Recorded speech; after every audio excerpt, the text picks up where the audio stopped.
atas jalinan yang suci. Assalamualaikum, minta maaf. Balik dengan dia pula. Hari ni kita ada kat sekolah mantap ambil kira. So buat apa? Kita lain muka catering lah kan. So hari ni cikgu dia pun ada order dengan kita. Package adalah buat makan sikit. Kira 2 sikit tak boleh nak.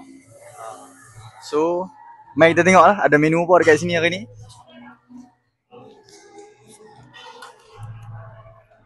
Okey, macam hari ni cikgu ada add on satu set dom. Yang ni untuk VIP lah macam biasa. Kita add on.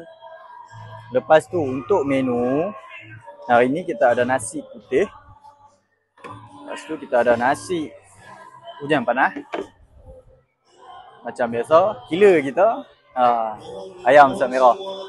Kat ni kalau kata hampa mai pernah rasa lah catering kita. Majoriti yang akan kata menu yang paling sedap ayam masak merah lah. Lepas tu kita ada gulai daging. Oh, sorry, tak apa. Lepas tu kita ada gelato. And then kita ada buah-buahan. Macam biasa, buah oren dengan buah tembikai. So macam hari ni cikgu ada add on untuk laksa. Yang ni laksa, yang ni dia punya bahan-bahan dia lah. Lepas tu yang ni sekejap kita akan letak bubuk pulut hitam.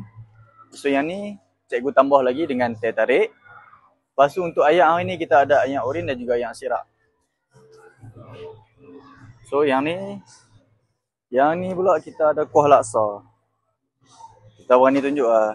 Kuah laksa ni kan kita masak sopongan nak makan sendiri you.